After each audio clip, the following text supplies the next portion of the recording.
Fred Jakab. Most már folytassuk, Mr. Jakab, hogy mi történt Ebensében. Tehát búcsú Ebensétől. Életem legszomorúbb búcsúja. Ennél szörnyebbet nem tud elképzelni. Ha anyám, testvérem, akik imádtam, és ők, az ő emlékük kezd elhomályosodni, viszont apám emléket nem homályosodik el soha, mert az összes szenvedéseket együtt csináltuk végig, és minden minden előttem van. Az a szeretet, amit ott lehetett látni, mikor a halál torkán van az ember. Ezt végig élni, ez a legszörnyebb, ezért éjszakákon keresztül nem tudok aludni, magam előtt látom, hogy az utolsó pillanat, és főleg az, hogy mit gondolhatod szegény utolsó pillanataiban. Mikor megérkeztünk Ebens, illetve Mautthausenbe, új kartatékot csináltak. Ennek egy másolatát az Auschwitz Múzeumban van, ahol már nem ez a számon van, hanem valami 100 000 van, egy plébádogra volt beleverve, és a karunkra volt rákötve, a karperec. És elkövettük azt a hibát, hogy kérdezték, hogy mit csináltunk Auschwitzban. Mondtam, esztergás voltam, te az irodában dolgoztál. Okay. Hát ezt nem kellett volna mondani, mert ezzel a halálos ítéletet írta alá. Ilyen ember nem maradhat életben, mert túl sokat tud, ha ez egyszer lesz felelősségre vonás, ez egy koronatanú lehet. Mivel Ebensében már gázkamara nem volt, de volt elég gyilkos, elment reggel a munkába, miután nekem el kellett menni Ebensét elhagyni, még annyi időm volt, egy pár pillanatban elszoktam a sorból, hogy elbúcsúztak tőle, hogy ne essél kétségben, viszek másra. És akkor ott találtam a halállal vergődve az ágyba, és mondta, hogy összeverték. Mind ahogy a sok szilágyai zsidót ott verték agyon, ott pusztították el. Ezek a hóhérok, ezek nagyobb gyilkosak és nagyobb bűnösek, mint maga az SS-ek. Mert ezek gyilkoltak, anélkül, hogy erre parancsok lett volna. Ezben direkt kiélvezték magukat, mert rátérek Gusenbe, hogy nézett ez ki. Tehát ebben az állapotban hagytam el apámat, és soha többet vissza nem láttam. Felraktak egy teherautóra, mint ahogy érkeztünk Ebensébe apámmal, ugyanúgy megérkeztem Gusenbe. Most már Gusenról beszélek. Gusen van kettő belőle, Gusen 1, Gusen 2. Mikor érkeztek Gusenbe? Nem hosszú az út, a Tirolon egy pár óra nyitott teherautón, egy pár óra. Melyik hónapban volt ez? Ez volt februárban. Melyik évben? 90, illetve 45. De hogy már pontosan lehetett február vége fele, mert ugye közben Auschwitz, Mauthausen, stb. Na most mi történik? Megérkezünk Gusenbe. Gusen 1. A Gusen 1-i láger nem mondhatnám, hogy a legrosszabb láger lett volna. Először is nem volt speciál gázkamara. Volt kremátorium, el kellett égetni a hullákat, és azon kívül aránylag tűrhető lett volna. De itten nálunk Gusenben a főgyilkos, például a barakban én voltam, nem a blokkeltester volt, nem az SS, hanem a Stubedienst, akinek az volt a feladat, hogy kiseperjen, de azért nem kellett munkába menjen. Hát a Stubedienst az megfelelt legalább és egy tábornoki rangnak. Egy Jacek nevű fiatal orosz volt a Stubedienst, vagy lengyel lehetett, valószínűleg lengyel Jacek, lehetett 20 éves. És az ő segítsége egy orosz gyilkos volt, ilyen zöld háromszöge volt, azt már nem kell mondjam, hogy a jeleket. És ők ketten gyilkoltak. Ő mondta meg, hogy kit kell megölni. Ő jelöltek ki, és az a rablógyilkosan volt, mint egy nagy marha medve, ő gyilkolt. A gyilkolás az úgy történt, hogy a Stubedienst végigment a barakba, felszagult, azt mondja, váltak haruntar, egy jóra való, komoly, kedves, kisebb termető zsidó-francia mérnök volt. Stinkt, sejszeráj, hogy hasmenésed van. Erre leintette a hóhér a csicskásnak a csicskása, bevitte a washroomban, ott volt egy vájú, és a vájú végén volt egy hordó. És ott úgy ölte a pasas, hogy megfogta a fejét, kivitte a barakból, és belegyúrta a hordóba, hogy megfulladjon. Hát az öreggel is ezt csinálta, és az Isten nem akart megfulladni. Erre megfogta, odacsapta a földhöz, és elkezdte rúgni, nem segített. Akkor vette a vízslagot, ami fel kellett ott mosson, hogy gyúrta a vizet az óra alá, a szájába, hogy megfulladjon. Nem halt meg, rúgás semmi nem használt. A végén aztán letépte a ruhát róla, és akkor elment be a barakba, és az ágyból, a prisból kitépett egy deszkát, és a deszka élével verte a heréjét. És addig verte a deszkával a helyre, amíg az öreg meghalt. Mr. Alfred ezt látta? Igen, ott voltam személyesen, nem csak hogy láttam, hanem mivel én ezt láttam, ezért nekem jutott osztályrészül, hogy a megölt öreget én vigyem el a krematóriumba. És ezzel aztán láttam a krematóriumot is a valóságban. Hát hol volt nekem erőm, hogy elvigyem, de mikor már megérkeztem, láttam, hogy ottan úgy csinálják, mint a gyerekek, mikor húz a kicsi szekerekét, a kis autóját. Levettem az öregnek a nadrágszíját, megkötöttem a lábának a bokájához, és húztam. És ezt láttam, mások is így csinálják, hogy húzigálják a hullákat. Megérkeztem a krematóriumhoz, ott már láttam a hullákat mágiában, és láttam, hogy teszik be a kemencébe őket. Az olyan volt, mint egy ilyen tepső, amiknek nem volt vége, ilyen félovális, és kerekei voltak alatt a lába, és így benyúlt a kemencébe, a lába az hátrább volt. És akkor odataszították, néztem, hogy csinálják, odataszították a kemence szájához, és akkor betaszították a kemencébe. Na de mostan.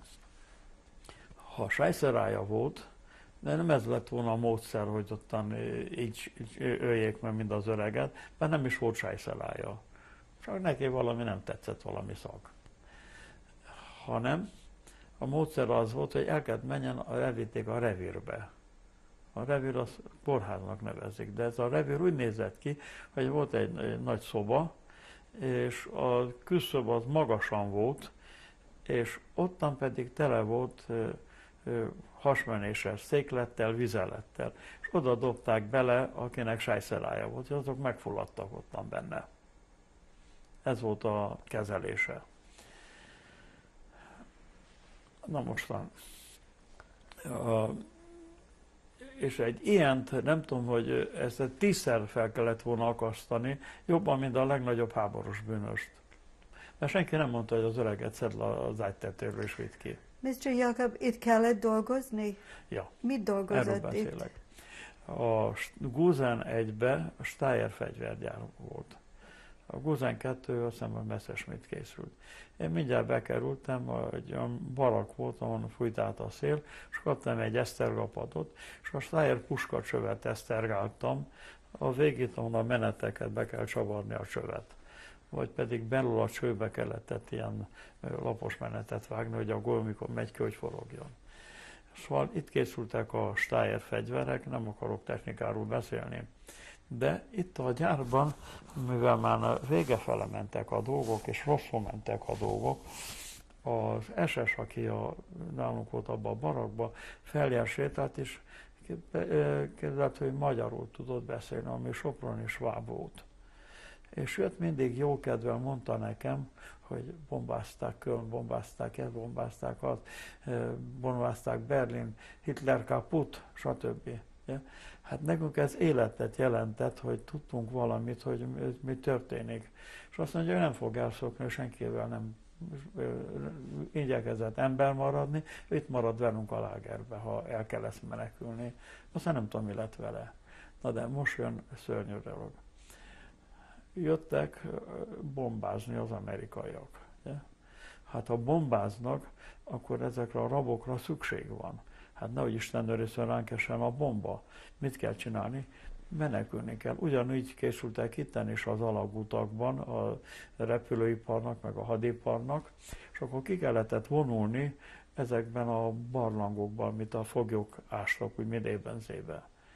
De hát az egy keskeny bejárat, és és ottan 20-30-40 ezer ember ott a lágerekből, akik oda tartoznak, hát ahhoz kellenek órák, amíg át tudnak haladni ezen a keskeny. Lóz, közben felettünk pedig hullottak a bombák, meg gépfegyverrepeszek, meg stb. És ha nem ment elég gyorsan, és mivel nem ment, akkor jött a húsánk és a kutyák, akik tépték szét az embereket. Úgyhogy bemenni a barlangban veszélyesebb volt, mint kint szabad téren várni, hogy rám vessen a bomba. Hát megtörtént úgy, hogy mikor mentünk kifele, hogy én voltak bombatöltsérek, hogy eltűntem a bombatöltsérbe. És megvártam, míg jöttek ki, vége volt, és akkor beálltam a sorba, észre se vették. Aztán máskor megtörtént, hogy nem mentem egyáltalán ki, mert ez életveszélyes volt, hanem az 50 literes leveses kondérban, amíg már csak a fenekin maradt egy kis moslék, abba bújtam bele, a fedőt rám húztam. És vártam, mikor vége van, mert nem tudtam, hogy ez nem sétálott közben. Hát mikor jöttek vissza, előmertem bújni. Meglátták, hogy a hordóból kerülök elő, megint elévették a paraló masinát, hogy megkapjam a 25-öt vagy az 50-et. De a két pribék, aki lekeletett, hogy jusson, az egyik az ostorcsapások, a másik az dolgokat, megsajnáltak, és ordított a hőnuk, de mire odaértek a fenekem, az már le volt fékezve, úgyhogy majdnem nem is éreztem. Ugye ezt megúsztam egészen simán. Most ugyancsak a Gusenben volt egy elkerültett részleg, ottan pedig voltak a prostituáltak. Kik voltak a prostituáltak? Fiatal zsidó lányok, mennyasszonyok, lehetett a rebecen vagy a lánya, nem volt érdekes. Auschwitzban is volt ilyesmi. Az egyik, ahol volt az iroda, ahol apám dolgozott, a bejáratnál, bal oldalt, a kapunál, az emeleten voltak a úgynevezett prostituáltak, mert az prostituáltnak nevezhetők. És jött az appell, és akkor mondta az SS, Block 15 zum Bordell antreten. A 15-ös blokk sorakozó a Kuplerájba. De außer Juden, Russen und Zigeuner, ezeknek nem volt joguk. Auschwitzban kaptunk úgynevezett prémiánsányt, ha jól dolgoztál, kaptál ilyen márkát, amivel a lágerbe vehettél érte mustát, ásványvizet, és akinek meg volt engedve, és volt kinek írhatott egy tipizált levelezőlapot. Zsidóknak ez nem járt, ugye. Erre volt. És jó volt a bordellben és az SS adott neked egy zsetont, az volt az illető hölgynek a száma, akihez szól. De nem vonatkozott a zsidókra. Ugyanígy volt itten is a bordell. Auschwitzban ezek a lányok rendesek voltak, mert jött egy ilyen kápó urasága, ugye akkor adott neki egy pár cigarettát. És én meg ott szoktam sétálni az ablakuk alatt, és akkor dobáltak le egy cigarettát, amire én kaptam egy fél cigarettára, egy egész tányér görgeműzeleve, stb. Ezek ott ültek, egész nap napoztak. És mondom, hogy a Gusen 1, tehát repülőpár volt, de ez már a szörnyűségek szörnyűsége volt. Miért? Mert mikor mondom az SS-nek, aki már ha ő szobált velem, őtet is bevitték a lágerben. De hogy titokban oda volt egy szót. Azt mondja, fiúk, tartsatok ki, még egy kicsi van, és vége lesz. Mondom, de addig megdöglünk, hát nincs mit tegyünk. Szóval örvendjetek, már nekünk sincs mit enni. Ja. Úgyhogy a végén kaptunk kenyeret, ami már teljesen zöld penészes volt. Mikor ketté törtet, akkor egy zöld porfelhő keletkezett belőle. És az ellátás már majdnem semmi nem volt, és attól aztán rengeteg hasmenés volt, stb. És most már csak térek a vége fele, mit tudom én, amikor még adták ezt a mosléklevest, akkor ketten kellett cipeljék a kondért a két fülénél az 50 litert. Hát szegények nem bírták, és néha kilöccsent egy kicsi. Mikor egy csepp kilöccsent, akkor tömegesen odaugrottunk, hogy felnyaljuk a földről a homokból.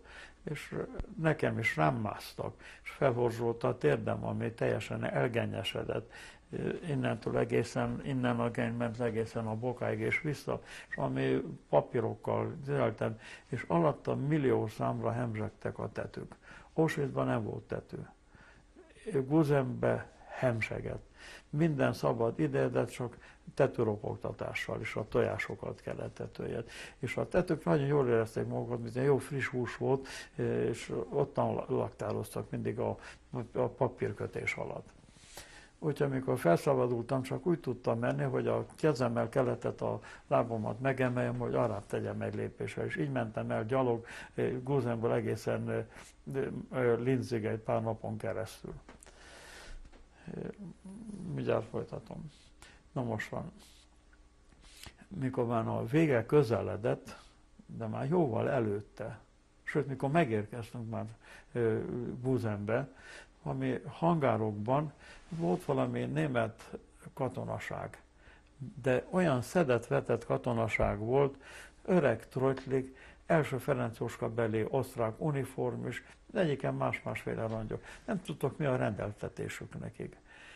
Hát az SS-eket hagyták hátvédnek, mert hogyha utolsó percben menekülnek, akkor ők tudták, hogy mi megtámadják őket. És akkor mit csináltak? Egy éjszaka eltűntek, gyilkoltak, megölték akik ott a kremátoriumnál dolgoztak, stb. És ezek vették át a lágert. Ezek az öregek. Tehát ezek már fütyöltek rá az egészre, hogyha hiába mondta, hogy Mützen áp le a sapkába, senki nem vette el a sapkát, senki nem törődött, ottan eldöcögött mellettünk, mi jöttünk, hogy már nem volt érdekes az egész. De ezeket tartották ottan utolsó percig, hogy amíg az SS-ek el tudjanak menekülni. Ami, igen. A Gusennek voltak ilyen mellék idejei. Többek között volt angolanyúl tenyészet is. Voltak, akik az angolanyúl tenyészetnél dolgoztak. Voltak, akik dolgoztak a krumpli vermeknél. Hát a krumpli veremnél az egy aranybánya, semmi ahhoz képest, hogyha sikerül egy-két krumplit ellopni. De ha megkapták, azt főbelőtték. Akkor mit csináltak? Összetörték, és a büdös kapszába beletették, és bele a facipőbe, és úgy jöttek be vele. De voltak fejesebbek, akik már nem kényszerültek erre, hogy a kapszába dugják, hanem képzeld, egészbe hozták vele a krumplit, de nem lehet megenni nyersen. Mit csináltak? Frédike, mint én, felállítottam egy krumplifőztét, hogy az esztergapadomnak a lábában még ilyen szekrényszerűség volt, oda bevezettem az áramot, és egy ilyen villanykötőnek a foglalatába, hogy nem volt benne a körte, beleért a vízbe, és a krumplit beletettem, és az ottan fő, de kellett vigyázzak, hogy a gőz ne látszódjon, ha jön kifele, ugye? És én abból kaptam, minden 10 krumplért kaptam egy krumplit. Fantasztikus, ilyen biznisz volt. Aztán a másik pedig az volt, hogy mikor egy szombat délután, ez volt május 8-a, háború utolsó napja, egyszer csak mindenki menekült, az egész SS banda mindenki. És ezek, akik ott dolgoztak a nyulaknál, hozták a nyulat. Megnyúzták. Hát a nyulat nem adták nekünk, ők is heflingek voltak, hanem eldobták a belit, meg a bőrt. Tehát az is jó. Örventem volna, ha egy patkány vagy egy egér lett volna, azt is megettük volna. Nem adtak már semmi ennivalót, nem volt. És én pedig szereztem egy ilyen nyúlbőrt. Ugye? És azt egy kicsit megforgattam a tüzen. Ugye? És mi volt egy olyan kis párnaféle, ami egy kis ilyen zsákból volt valami szalma benne, akkor kidobtam a szalmát, és az volt a hátizsákom, és abba betettem ezt a félig megperzselt nyúlbőrt, és avval indultam el szombat délután, május 8-án Gusenből, mert láttam, hogy megy az áradat. Mikor volt a felszabadulás? Mondom, a háború utolsó napján. Melyik nap volt ez? Azt hiszem szombat volt, május 8. Ki voltak a felszabadítók? Amerikaiak. Mindjárt beszélek róla, mert jövök a vége fele. És ez volt az elemózsniám az útra. Előtte még Gusenbe, ez fontos, mikor már a németek már rosszul álltak, nekik most már jól lett volna lágerlakók és katonának a frontra, de nem zsidók. megmondták, orosz lehet, meg ezt megmondták ki, és ezek vonultak be, mint önkéntesek a német hadseregbe. Mi is mentük volna szívesen, akár hova se kell onnan. De ugye párat el is vittek onnan. Ez is oda tartozott. Na, nem akarok Guzánról sokáig beszélni, mert most már lényeget elmondtam, milyen láger volt ez, és elindultam a felszabadulás útján, megérkeztem este, láttam egy olyan tanyában egy házat, bementem, sötét volt, 2 lámpa égett, és azt láttam, hogy ez egy macska, amelyik élt. És neki mentem a macskának, mint egy vadállat, mint a tigris, de abban a pillanatban egy olasz is észrevette a macskát, és ő is elkapta. Ő is húzta, én is húztam. Egyik se engedte. Erre aztán kivette a bicskáját, és ketté vágta. Én maradtam az első részével. Gyorsan kiszedtem belőle, kerítésből kitörtem egy deszkát, és azt belenyomtam így a mellkasába a macskának, tüzet gyújtottam, megperzseltem be a zsákba, és indultam vele tovább a macskával. Olyan finomat nem ettem, nyáson sült macskát. És így elérkeztem aztán ezzel a komoly elemózsiával egészen Linz külvárosába.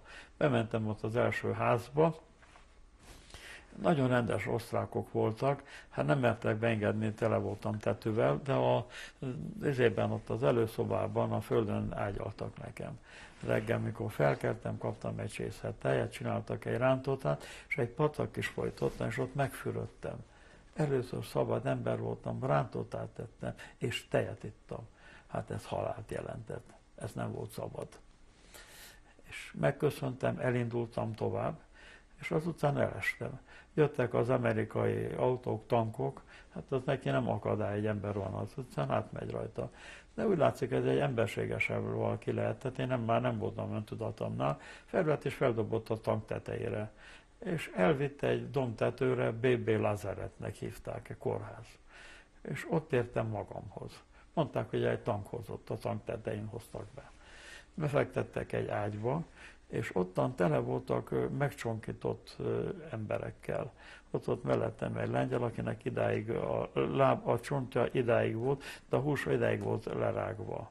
Rothadt meg rajta. Semmiféle kezelés nem volt. Ennivalót adtak, bródszupa, valami penészes kenyeret megfőztek vízbe, esetleg egy krumplit beledobtak, ezt adták. És ettől a kosztól is, hogyha ettől mi nem tudtuk azt mondani, hogy nem szabad enni, mert a bélműködésünk nem működött. Úgyhogy én is úgy jártam, hogy ha valamit tettem, az bennem maradt. És ha kaptam egy beöntést, az is bennem maradt. Úgy nézett ki a hasam, hogy egy 9 hónapos állapotos nő, 42 fokos lázzal. Úgyhogy a kórház körül egy órási temetőt hagytunk. De amikor már kezdtem egy kicsit lábadozni, akkor már elindultam, és a dombalján volt egy osztrák család, Reitwieserstraße volt, Hans Hausleiternek hívták, és oda mentem el ebédelni. És nagyon rendesek voltak, az ő fiúk elesett a fronton, és szitták a németeket, és egy 2 éve jártam menni. És aztán közben mi történt? Egy hajnalban megjelentek valami ruszkik a kórházba. Mert volt sok orosz fogoly, beteg ottan a kórházban. De a kórháznak a másik részlege, ottan német Wehrmacht és SS-ek voltak betegek. A nővérek apácák voltak. Óriási orgiákat rendeztek túloldalt a nővérekkel. Minden finomat, amit kaptak, Svájctól, Vöröskeres, azt velük etették, megadták a bródszupot. Mosokban, piszokságban éltünk, orvos kezelés, semmi, nokó. Nem is látott orvos. Nem. És mondták az oroszok, tekintetben vannak oroszok, és megegyeztek az amerikaiakkal, hogy ők átveszik a kórházat. Most nem tudnak nekünk sokat mondani, Bécsben van a központjuk, a parancsnokság, ők jelentik, hogy mit láttak itten. Egy hajnalban egy egész orosz autókaraván érkezett meg azokkal a ziszekkel, és ugráltak le a fiatal orosz barisnyák nővér egyenruhába, és olyan rendet csináltak, feltörték a szekrényeket, minden finom ennivaló előkerült a szobákba, engemet is vittek ölbe, megfüröztöttek, megmosottak, tisztágynembe betettek. hoztak normálisabb ennivalót, virágokat letépték az egész környéken, szóval az oroszok, mondhatom, hogy életet mentettek ebbe a kórházban. És mikor már ottan aztán annyira talpra állítottak, akkor kezdtem érdeklődni, hol vannak még emberek. Mondták, hogy van egy ilyen Hitlerjugendwarte, a Duna parton van, de fenn a hegytetőn egy fenyvesbe. Eljutottam oda, barakok voltak, ott már volt sok magyar zsidó, és aztán ottan mi akkor már erőre kaptunk, elmentünk organizálni, szerezni ennivalót. Mert haltak meg az emberek ilyen, az amerikaiak nem törődtek a dolgokkal. Most már nagyon gyorsan futok végig. Úgyhogy szereztem egy zsippet, valamelyik amerikai katona ott hagyta, nem teljesen flegmatikusak voltak. Ott hagyta a fegyverét, és elment fotballozni. És a zsippel elmentünk aztán a falukra, és fosztogatni ennivalót, és vártak már a lágerben, hogy hoztunk ennivalót. Magyar német, hogy liberált nem dolgálni, nincsen, és az óhon, és akkor találtunk, és hoztak ennemét. Aztán jártunk ki Velszbonnal, megint dobráltunk, ott voltak, helytörnyevel dobálták le az ennivalót, és onnan szereztük a egyeket, stb. Tehát ebben a lágerben voltam, a BB Lazaretben, többek között, ezt még érdemes megjegyezni, hogy a domb aljában csendőrök voltak, a kakastollasok. Büszkén jártak a kakastollasok, és a fronti magyar prostituáltak voltak ottan, akik úri dámok voltak. És mikor elkaptak egy ilyen csendőrt, akkor az avval befejeződött. És éppen az egyik csendőrt püfölték, hát már nem jutottam hozzá, mert túl sokan voltak körülötte, de annyira jutottam, hogy leszettem a csizmáját, és avval jöttem haza. De. Úgyhogy onnan aztán lassan indultak a transportok, közben jöttek a palesztinai zsidó hadsereg, akik az angolokkal végigharcolták az olasz frontot, teherautókkal, hogy gyertek, viszünk ki bennünket Izraelbe. De a nép nem nagyon akart menni, miért? Mert elszakadunk a családoktól, egyszer visszamegyünk, mindenhol eljöttünk, hogy megint együtt legyünk. Úgyhogy ott maradtam, és onnan aztán elvittek egy ilyen indító táborban, ottan megint fertőtlenítettek bennünket, tetők ellen bevagonéroztak, és elindultunk egészen a demarkációs zóna Ausztria és amerikai zóna, orosz és amerikai zóna között. Ott megint elkezdtek csencsenni az oroszok az amerikaiakkal, elszedték az óráinkat, stb. Megérkeztünk Pestre. Mr. Jakab, mikor ért haza? 1945. Július végén, augusztus. Annyi kellett, amíg tudtam, hogy ebből érek indulni. Budapestről elment megnézni a régi otthonát? Megérkeztem Budapestre, az utolsó lakásom Nagymez utca 21 szám alatt volt. Ott mi volt? Itt találtam a családnak valakit, akik ottan voltak, és mondták, hogy akik ott laktak, hogy elmentek Békés Csabára, stb.